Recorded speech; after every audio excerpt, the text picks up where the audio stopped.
Pro Football Today on SportsGrid. It is great to check in with all of you around the latest in the National Football League. I'm Kevin Walsh. I'm joined by Joe Lisi. And Joe, the dust has settled around a lot of the free agency. We've seen some quarterbacks find new homes, and we're going to talk a bit about that on our show today. But I think we should really pick things up from the Max Crosby. I don't even know, right? The Max Crosby trade was one we had spent a lot of time on, and what it meant for Baltimore, what it meant for Las Vegas. And well, here we are again, except now we're figuring out what it means for Baltimore that they don't have Max Crosby and instead have Trey Hendrickson, what it means for the Raiders, the fact that they now have Max Crosby once again. Take me through, Joe, a little bit of your initial reaction to this story when we found out that the Ravens had backed out of the trade. Well, it was a tumultuous couple of days, right? For Baltimore, it looked like they upgraded the defensive front, and it looked like they got considerably better, especially against the run and getting after the quarterback with the addition of Max Crosby. And for the Las Vegas Raiders, Kev, they allowed themselves more capability to potentially build on the defensive side of the ball and add new pieces potentially offensively with a new head coach. And then everything just fell apart. And now here we are for Las Vegas. Is Max Crosby even going to be motivated to go back to this team? Remember what happened and transpired at the end of the regular season where they put him on IR. He clearly wasn't happy. And now they have a situation where they have to decide, can he help our team or can we ship him to another potential contender? Because he doesn't want to be on a sub 500 team just earning a paycheck. So we'll see how this plays out.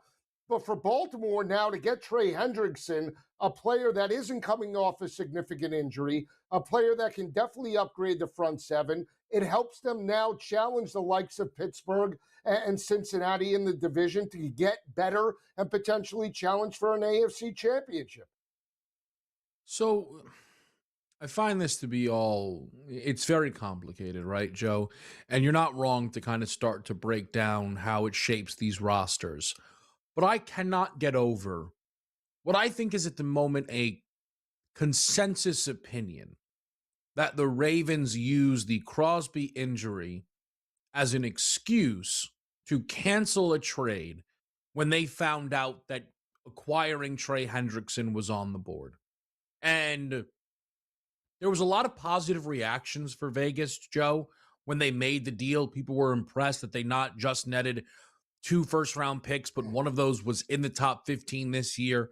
So it wasn't a situation where Baltimore was hearing, right? Oh, wow, great job by you, fleeced Vegas, right? So to find out that you can go back on that deal, get all the draft picks back, and bring in a sought-after pass rusher, I think that's what Baltimore did. And they better hit on these draft picks because Hendrickson is not as good as Max Crosby, flatly. I think there's a legitimate gap between those guys. It doesn't mean Hendrickson is not good, but there's a gap. I think Crosby is one of the 4 or 5 best edge rushers in football. We know what he can do against the run. But I think the thing that kind of hangs over it, Joe, is if what I believe is true, I don't know if you think it's nonsense or not, is how this impacts Baltimore going forward. Some people think, oh, this won't stick with the Ravens. Teams will get over it. But to back out of a deal of this magnitude, I think that the Baltimore Ravens will have to fire their general manager if they don't win a Super Bowl within the next 2 years. Because I do not think teams will pick up the phone with Baltimore. I think people will now be so turned off by what they did. We can't act like the Trey Hendrickson stuff was a coincidence. The reporting that they canceled the Crosby deal, 5 minutes later, we heard they were going to be in on Trey Hendrickson, Joe. So I think the Ravens played a dirty game here, and I think it's going to put a bit of a target on this group. Well, it's possible, Kev, but let's not forget the NFL is a business. You know, with all the the potential garbage contracts that we see these quarterbacks get that don't live up to expectations. This is on the flip side where the team made a decision. Now they came out and said he failed his physical. I'm a little bit conflicted on that because when you and I were doing the shows and breaking down the games at the end of the regular season, we had Dr. Chow on, and Dr. Chow did say that there was the possibility that he wasn't 100%. So, we're not medical doctors. We don't know exactly what they saw, if in fact there was any negativity on the physical, but it is a business. I mean, the NFL has gone down like this for years, right? It's just so that Baltimore, let's say, got over on the Las Vegas Raiders and then potentially they saved 2 first-round draft picks. But at the end of the day, I think if you would have potentially put in, let's say, 3/4 of the league, would they have operated in the same situation based off this scenario? There's the possibility that if they could save 2 first-round draft picks, still get an edge rusher, upgrade the defense, and then maybe hit on those draft picks to elevate key needs in 2026 to make them much better. Why not? I mean, as a GM, that's your job, right? Save money. I'm not talking about the ethics of it. I understand that, but we know it's a cutthroat business in the NFL, right? If somebody doesn't do it, another team will. And we'll see how this situation plays out. The Cleveland Browns set the precedent with Deshaun Watson, and they're paying for it, right? 4 or 5 years ago. So maybe Baltimore will pay for it in 3 or 4 years, but only time will tell. Yeah, I think, Joe, that one of the reasons Vegas is probably so upset is I think very few, if any other teams, would have canceled a deal like this. And we know for a fact that Vegas wasn't only getting calls from Baltimore. Now, I believe the Ravens, or the Raiders rather, chances of getting 2 firsts with one of those being a top 15 pick are absolutely done. I think the world where they get 2 first-round picks is on the board, but you just don't have a lot of urgency in this moment for suitors. I think Vegas would be very excited, Joe, to get more draft capital for this year, right?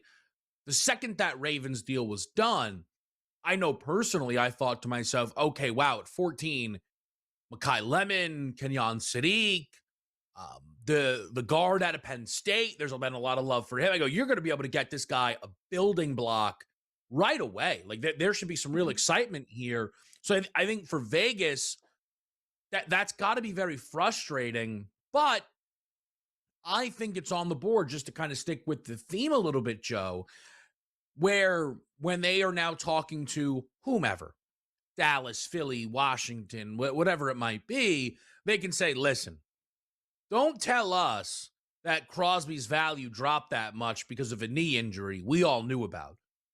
The Ravens played a dirty game. Crosby's price is still Crosby's price. I don't think the Raiders are necessarily cooked in relation to getting multiple first-rounders for Max Crosby. No, I mean, he's a valuable asset and a commodity that's going to be valued throughout the regular season or offseason leading up to next year, without a doubt. I mean, Dallas is one of those teams that they lost Micah Parsons. They have the ability in a year to reload and get the same type of player, right? And they might have to give up a little bit to get that.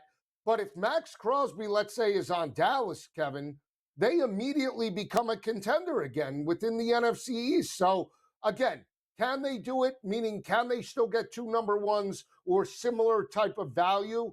It's possible, but they're still in the driver's seat, Las Vegas, where they have a player that multiple teams value as being a game changer, and that's where it starts.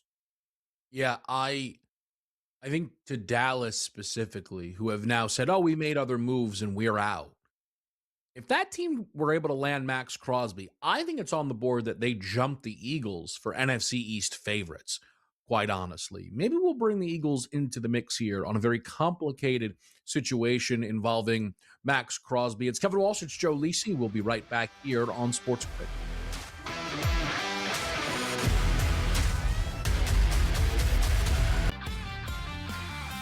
Everybody has to develop, you know that. Think about Joe Burrow, okay? The beginning of his senior year, he was projected a 6th round draft pick, okay? And that's after playing a year at LSU. So Arch still has some developing to do, but he does have the potential to be a great player. Outspoken with Dan Cilio. Only on SportsGrid. This is not a probability market. This is an information narrative market, which, by the way, there are already people who know the answer to this question. So yes. You are not, you're not battling getting the right price. This is not math. This is who the hell knows where Taylor Swift might get. Yeah. You know who knows? Taylor Swift's people. Prediction Markets Edge. Only on SportsGrid.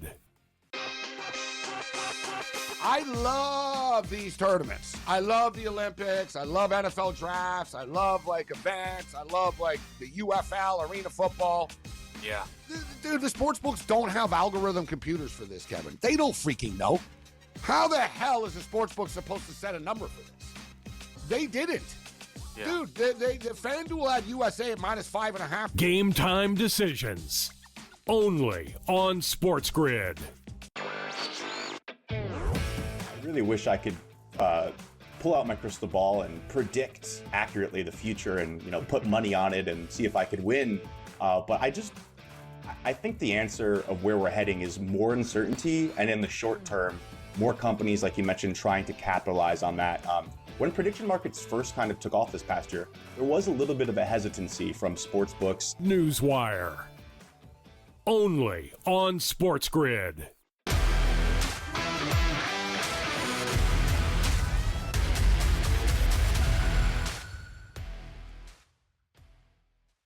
Pro Football Today back on SportsGrid, taking a look at the biggest stories in the National Football League. And I still think there are some ripple effects with the Max Crosby trade. And I don't think the Philadelphia Eagles are irrelevant in this conversation.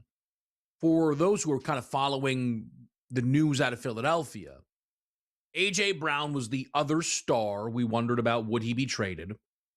And I think what we realized is Howie Roseman in Philly were only going to trade A.J. Brown if they were given a deal that basically made no sense for the acquiring team, because of how trading A.J. Brown was going to negatively impact the cap space if it was done before June 1st. Very recently, Philadelphia inked a deal with Dallas Goedert to remain with the Eagles, and some people feel that if you connect dots, it's possible that that could even signal the end of A.J. Brown's time in Philly. But Philly is going to, at this point, I think, wait until after June 1st to be trading A.J. Brown. So I bring this up because, Joe, Max Crosby, who was obviously dealt early March, we didn't think this was going to be something that wasn't solved until June. I'm wondering if right now the Eagles should be seen as favorites for Max Crosby. I do not know if the Raiders would want A.J. Brown in return, but some swap, I think, could be interesting to those teams. I think a 3-team deal, almost NBA style, where maybe A.J. Brown is a Patriot, Max Crosby is an Eagle, and necessary draft picks find its way to Las Vegas, and that's kind of where we settle up here. But I think that the A.J. Brown stuff is on pause more than finished.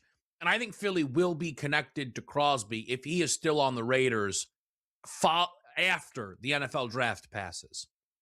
Well, yeah, I mean, Philadelphia, we know that Roseman has done a fantastic job with off-season moves, right? In the front seven, we heard about the rumblings potentially of moving on from Jalen Carter, or at least shopping him around. They gave a record deal to nose tackle Jordan Davis. They believe in his ability. And again, their front seven still, when you look at it, is one of the best front sevens in the NFC. So if you could add now an elite game changer like Max Crosby to that type of blue-collar defense, yeah, I think it makes sense. Now, I agree that the swap makes sense for Las Vegas, right? Because they're in deep need of a pure number one, what better way to have like A.J. Brown on your roster? But is A.J. going to be happy working with a rookie quarterback, Kev? That is the mulling I think that Las Vegas potentially has to worry about, right? Like, okay, it sounds great, but it isn't a veteran quarterback. There's going to be growing pains potentially with Mendoza. Do we want A.J. Brown going to be disgruntled come week number 7 when we're under 500 and he only has, let's say, 40 catches on the season? So I think it is a fair question, but I want to see if you agree with where I land on the question. I think A.J. Brown has told us that winning isn't his number one priority above all else. He's won a Super Bowl. He, after winning the Super Bowl, kind of told everyone that turns out that's not all that matters for me. I just want to dominate. And I think that if A.J. Brown goes to Vegas, he'll want to win football games, but it'll be equally, if not more important, that he's targeted double-digit times most Sundays, and I think he would be by Fernando Mendoza, right? I mean, Brock Bowers is going to command a lot of work. Ashton Genty, they're going to run the football, but they're bringing it. Joe, their head coach, right, in Kubiak, was obviously the offensive coordinator for the season that Jackson Smith and Jigba just had. So I don't think A.J. Brown would struggle for targets in Las Vegas, and winning is not what matters, right? Like, I don't think that there's something where I have to pretend that A.J. Brown has to go to one of the 6 best teams in the world. Honestly, that doesn't matter to him. He was on a Super Bowl contender. The year the Eagles won the Super Bowl, he was angry for a lot of it. So I just don't think that, I don't find that to be a priority, Joe. Right. I think the bigger question is, should Las Vegas be interested in bringing him in to their building with a rookie quarterback? Because AJ I don't know. Is there any argument that AJ Brown is a good teammate? It doesn't seem like there is one. No, but that's the problem. I get your side on the AJ wanting to be there. Yeah, AJ wouldn't have a problem hanging out in Vegas and catching potentially, 11 passes per game for over 100 yards. But if you're Clint Kubiak, that's trying to elevate this team past where the previous last 2 coaches got them in terms of Antonio Pierce and Josh McDaniels, right? You want that winning culture. You want to start fresh with young, fresh talent. You have Genty there. You have Brock Bowers, that was a national champion. You're going to bring in another national champion as your starting quarterback, and then you're going to add a disgruntled piece in A.J. Brown to start the tenure off in that capacity, even though he's a great talent. I don't know. I mean, I think that's the downside. If I'm Kubiak, do I want to risk that in year number 1 when I'm trying to build everything up? The Eagles moving off A.J. Brown, does that feel like it would be a mistake in your eyes? It would be a mistake if you can't get anything in return. If you're going to give up A.J. Brown for a 2nd or a 3rd round pick, or you're going to get me a garbage backup or just a complimentary possession type of wide receiver just to fill a void, yes, it would be terrible for Philadelphia. You need a comparable talent, a pure number 1 or something comparable to make up for the productivity. I love Devontae Smith. I love the young pieces they have there. But you're losing a pure number 1 that if you don't replace him, Kevin, you're not going to be able to compete, I believe, in the NFC East.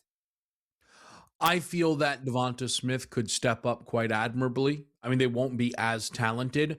I think we are at a point of no return with A.J. Brown. For him to have the 2 seasons that he's had and then to be in trade rumors all offseason, there is just simply no world he can be on this roster to begin next season. That's how I see it. We'll see how Philly sees it.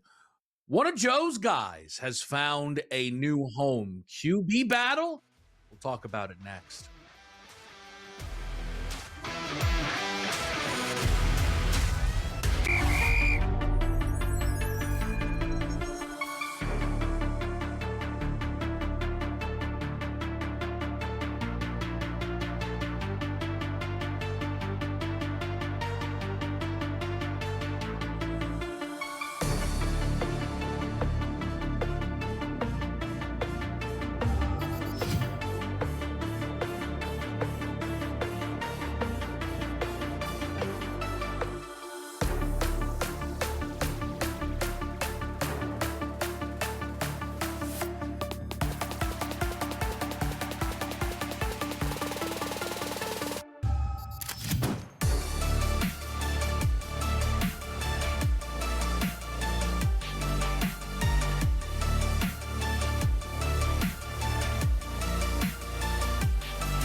Temperature check.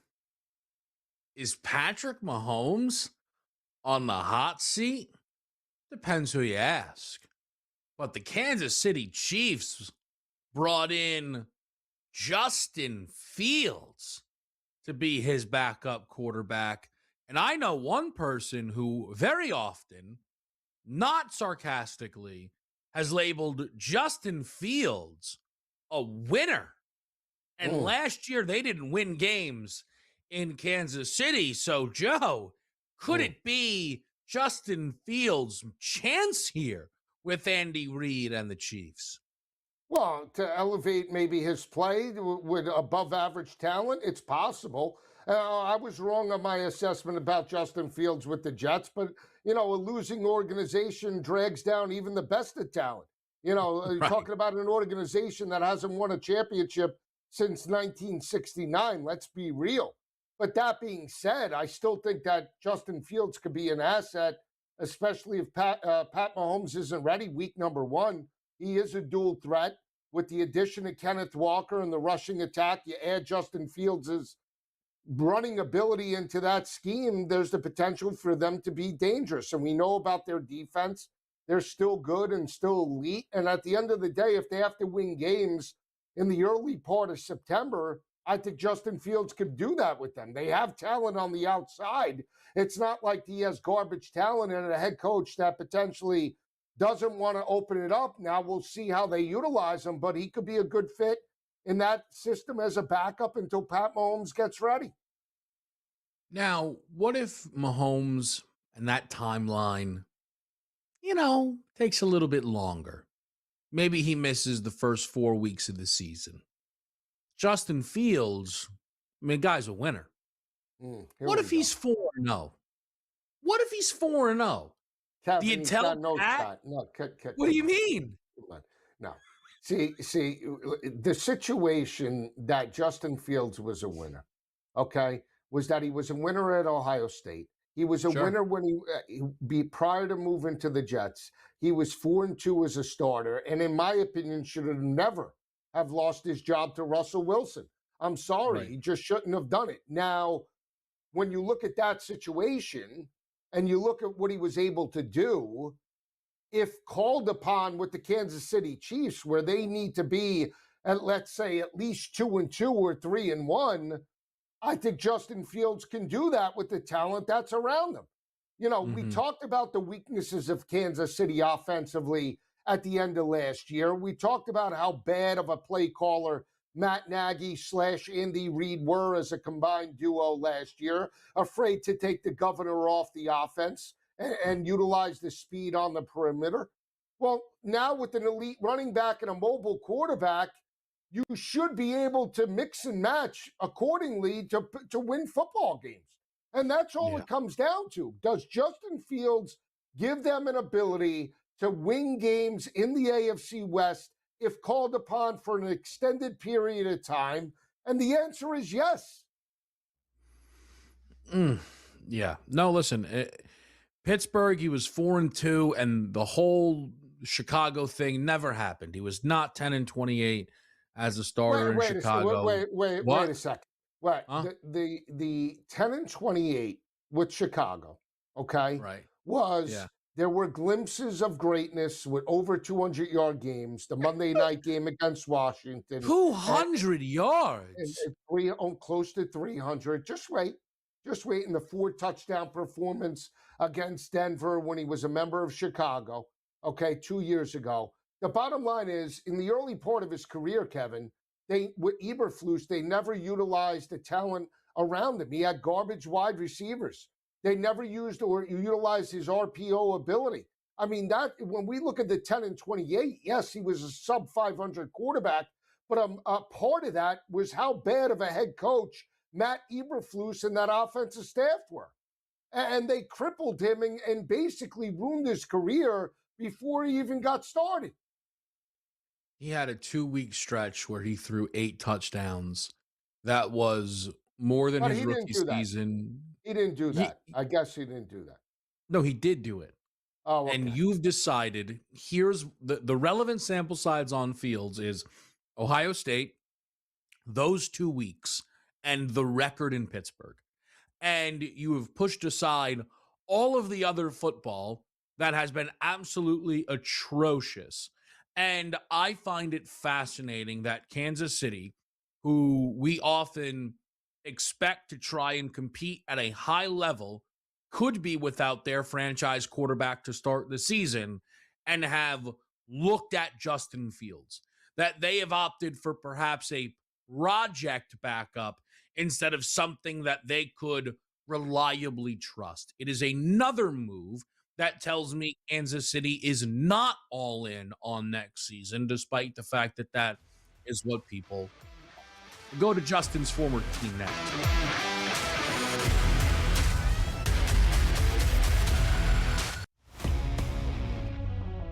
Well, still, even though he gave up that home run, Tom, you know the number's going to be there. If he stays healthy, who's touching that guy? Well, you mentioned him. The only player I've interest in betting on for the AL Cy Young this year would be Brian Wu. And it's a combination of everything. It's a combination of the odds. It's a combination of his underlying skill set, where I believe he's trending in terms of his career. Pro Baseball Today, only on SportsGrid. On the Thunder side, while they haven't had their stars totally for the entire regular season, they're still 3-4 games ahead of where the Spurs are, and that says a lot. Without SGA, without J-Dub, who's missed a large chunk of the year, Chet missed some time, for them to be still good enough to keep winning and stacking these wins, it means something, and it's actually building confidence for those others.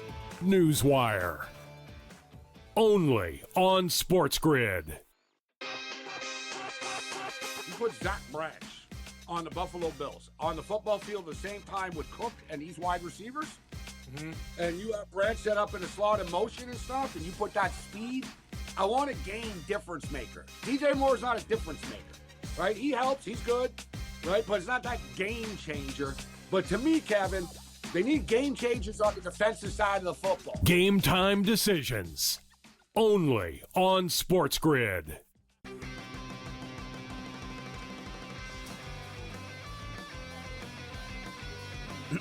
Class is in session. Today, let's talk about the teaser.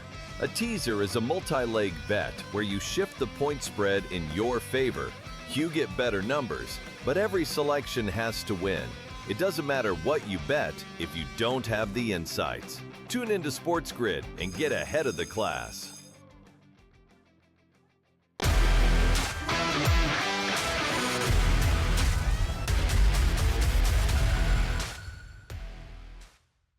Justin Fields is out. As the Jets look for a new quarterback, they are going to an old friend. Once upon a time drafted by the New York Jets, Geno Smith is back. Geno coming off of his worst year as a renewed starter. Geno was not all too great as a New York Jet. Found some really good football while in Seattle. Landed with Las Vegas, was truly awful as a Raider. But for next to nothing, he gets a pretty good opportunity to be the Jets' starting quarterback this coming season, Joe. What do you make of Geno and the Jets? Well, I mean, I like the talent that they have around Geno, but they better give him 36 seconds to throw the football because he's a human turnover machine and a sack waiting to happen. We've seen that during his tenure with the Las Vegas Raiders. When the offensive line breaks down, Geno Smith is like a high school quarterback. He's like a deer in the headlights, and that's the problem when you look at this team. And again, looking and knowing that they had Justin Fields and Tyrod Taylor last year, mobile guys, and now they're going back with Frank Reich, a prototypical drop-back passer. Offensive line was not great. And this is going to be the offense for the New York Jets in 2026.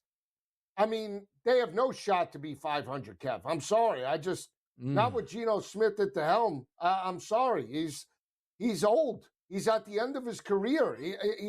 I mean, come on. Give me anybody but Geno Smith.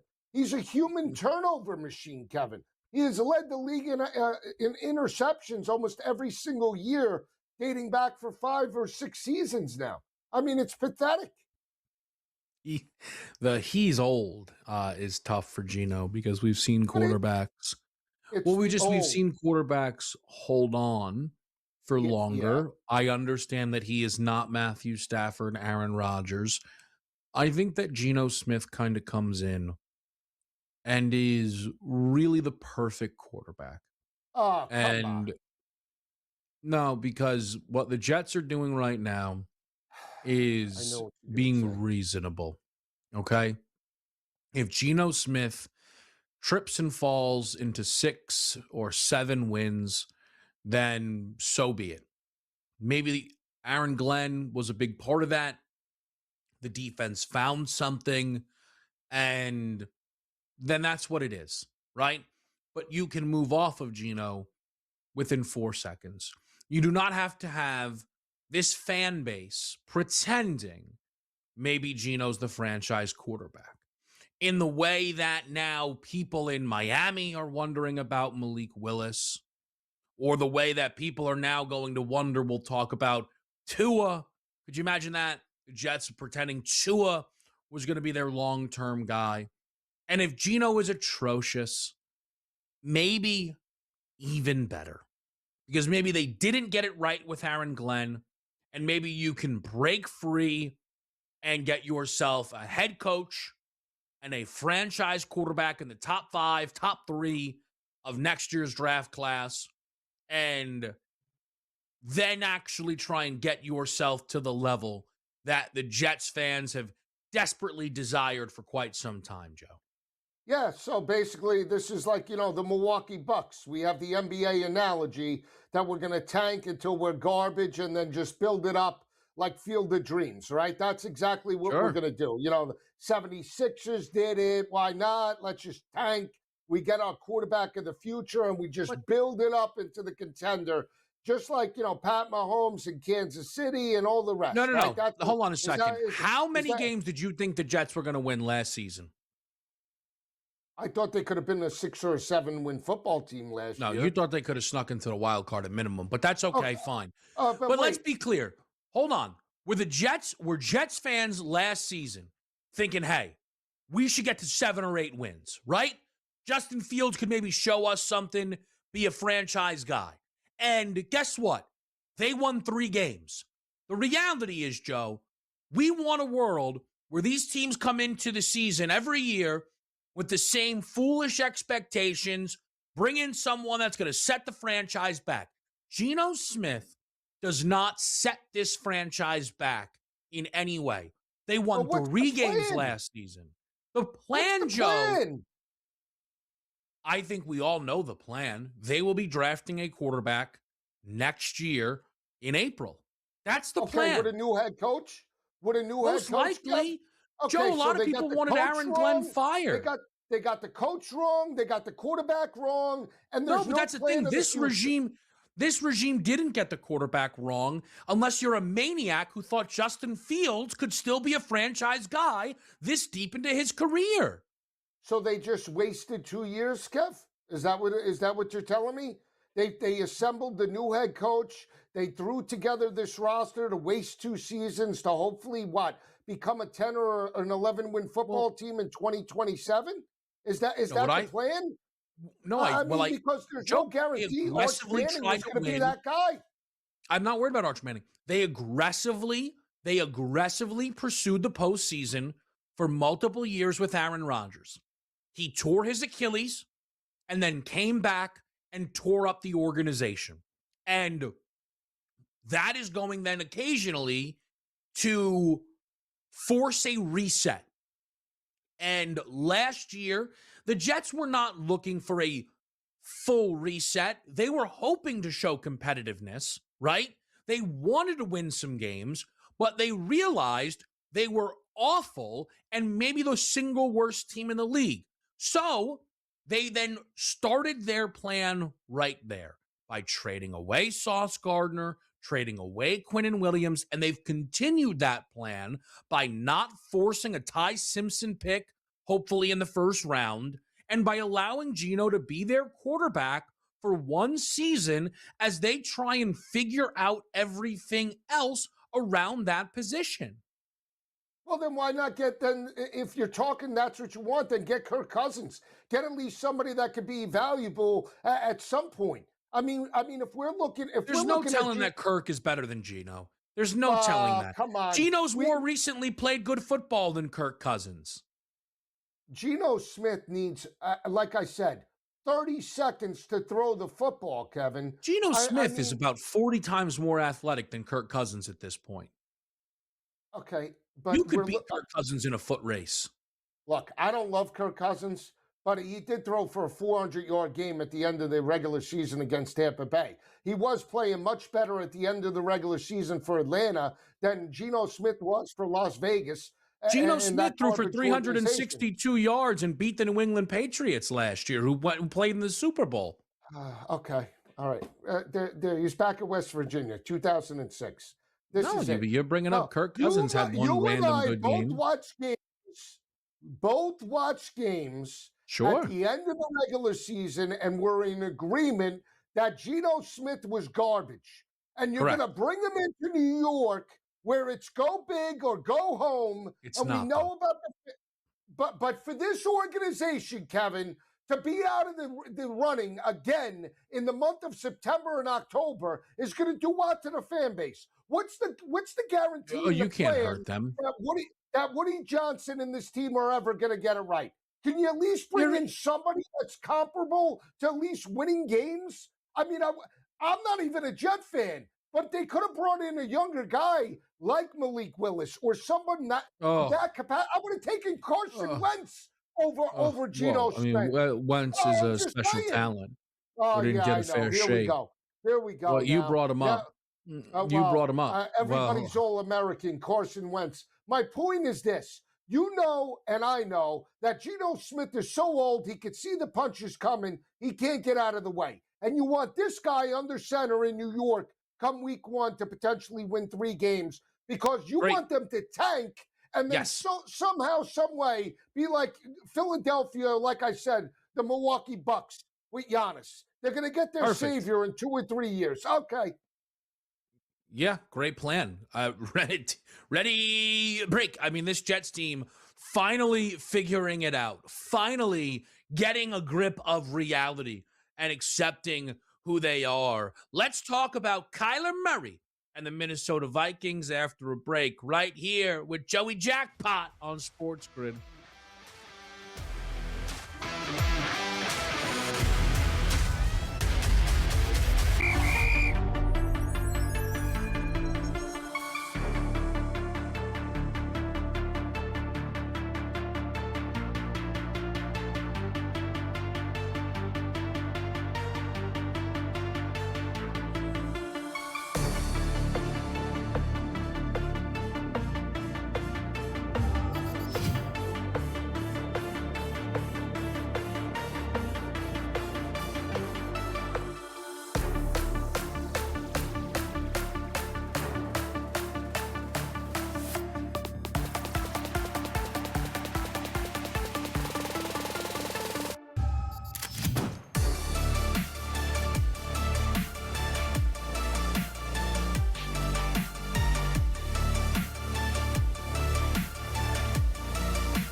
Well, Minnesota. Do we have a situation on our hands here? The Minnesota Vikings very recently drafted J.J. McCarthy in the hopes that he could be their franchise quarterback. J.J. McCarthy was injured his rookie year, and it led to Sam Darnold being the quarterback. And well, Sam Darnold was pretty darn good. 4,300 yards, 35 touchdowns, nearly the number one seed in the NFC. Unfortunately, some of the old Darnold ghosts appeared. Awful in the Week 18 game, awful in the postseason game. And with everything that Minnesota had already assigned to McCarthy, they felt they had to give him a chance. And then J.J. McCarthy was one of the worst quarterbacks we watched all season, and Sam Darnold became a Super Bowl champion in Seattle. It meant that the Vikings were going to have to reassess some things, and they did that. They fired the general manager, I think somewhat pinning the McCarthy-Darnold situation on Mensa, and that signaled J.J. McCarthy did not need to be the Week 1 starter for the Vikings. And once Kyler Murray was, we knew, Joe, going to be released out of Arizona, this fit just made too much sense to not happen. And it has happened. Kyler Murray is a Minnesota Viking. I think this is going to be a quarterback battle. I don't think either of these guys will be guaranteed the job. I think Kyler Murray is the favorite in this moment to win the job. What do you make of this situation here, though, Joe? Well, I mean, it's a significant upgrade from where McCarthy was. I mean, watching J.J. McCarthy throughout the regular season, Kevin, he was a deer in the headlights. I mean, you know, the good didn't outshine the bad. When he was bad, he was absolutely atrocious and terrible. And Minnesota can't go through another year with J.J. McCarthy highs and lows. And do I love Kyler Murray? No. You know, I thought the talent was there for Arizona, at least offensively, to elevate potentially to be a 7 or an 8 or a 9-win football team. They started 2-0 and all of a sudden fell off a cliff. Kyler Murray was injured with the foot and never saw the football field again. They went with Jacoby Brissett. But if we're talking about getting the football down the field to Justin Jefferson, something that team couldn't do at the end of the regular season, Kyler Murray gives that offense a much better shot to get the ball in the end zone with JJ than 9 does. And that's just the bottom line, is that JJ McCarthy's all talk. At least Kyler backs it up with some bright spots on the football field. If he could stay motivated and he's mobile, I think he's the starter come week number 1. Yeah, I tend to agree, Joe, because I was not enamored with McCarthy coming out of Michigan. And I think the fact that he tore his knee up, and it wasn't his first significant knee injury, was going to set him back some. And I think what McCarthy would likely need is a lot of time and reps. And I don't think he's going to be getting those because it's going to be split, right? I think Kyler, as you said, is the favorite. So those 50-50 splits might be 60-40 splits, Kyler's direction. And I think McCarthy will have a very difficult time trying to win back this locker room. We know that it's important, right, for quarterbacks to kind of, you know, be that front-facing guy. And the McCarthy stuff was kind of gimmicky. It was almost like a comedy wrestler to me is how it landed, where the bean mugging and the gritties and the, you know, calling himself 9. It wasn't like cool. It was funny, right? Maybe a little endearing. I think that stuff now, when you're in a deep quarterback battle, you're favored to lose, might come off a bit ridiculous. And I'm not sure if McCarthy will even have the confidence to execute those things. I think it throws things off just entirely for J.J. McCarthy. But for Minnesota, Joe, I think one of the most under the radar things that happened last season, and I know that they played some bad teams along the way, but it wasn't all bad, is this team somehow at 4-8 won 5 in a row to close the year and won 9 games last season. it's a pretty good argument that the combination of O'Connell and Flores, top 8 in the NFL, head coach, defensive coordinator, or, both your play caller combination, maybe the better way to put it, Joe, might be top 5. I mean, some people would probably argue it's maybe the best in football. Depends who you are, right? But it's right up there. And Kyler Murray is someone who should now be playing for the best coach he's ever played for, I think. And Joe has to be the best wide receiver he's ever played with, right? Oh, in terms of in his absolutely. prime, Justin Jefferson. Yeah, I think about, Kyler, because of his size, I think his downside is he retreats too much in the pocket, gives back way too much, and that's why a lot of his throws are underneath.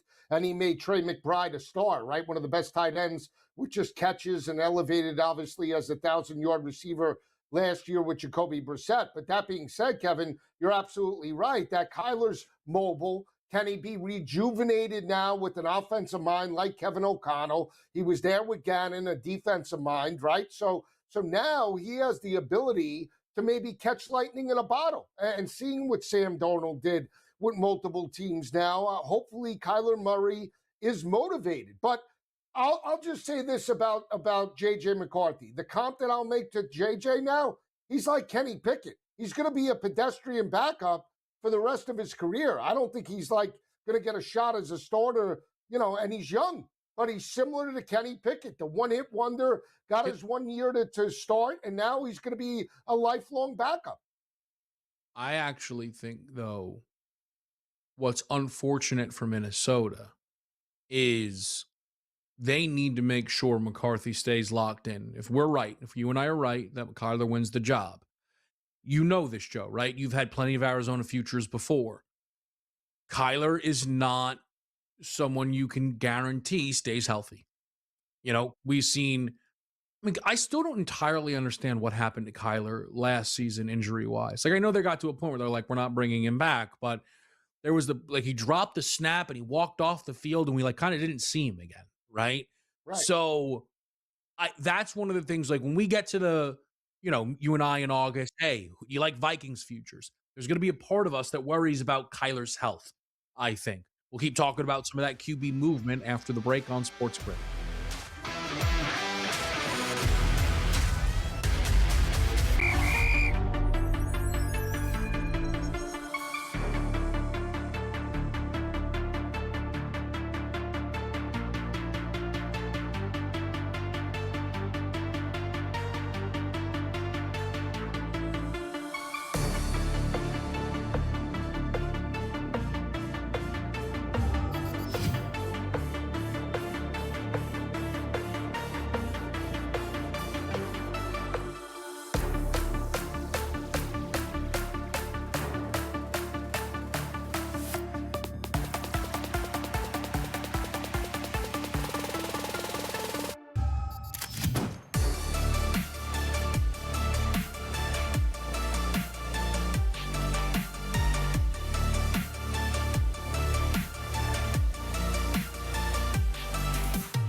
Pro Football Today on SportsGrid. Kevin Walsh and Joe Lisi talking a bit about some of these quarterbacks that have found new landing spots. And Joe, I do want to talk to you about Tua in Atlanta. I think this is a bit of a, I'll tell you the one element of this I adore, right? Is that they do have two lefties. I love that. I just, the continuity of it really works for me. Okay. I like the idea that it throws off receivers, a lefty and then a righty. So I like that they found that continuity. Here's what I'm interested in for you.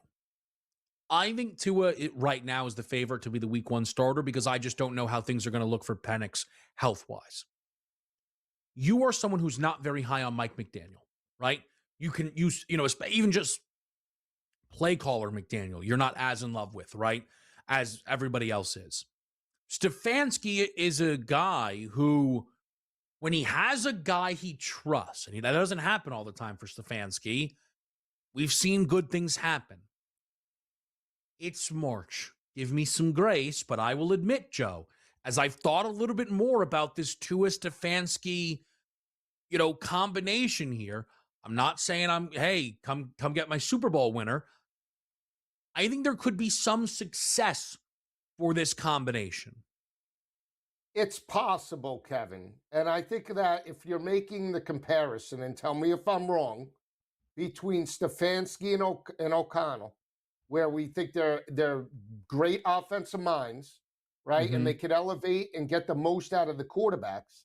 The difference with O'Connell is that I think he actually coaches up the young quarterbacks and makes them better, okay? Mm-hmm. Where he coached up Darnold to the ability to what we see as a Super Bowl champion in 2 years, right? I give a lot of credit to, much like Sean McVay, taking a little bit, with the quarterbacks that he's worked with and elevating them to the next level.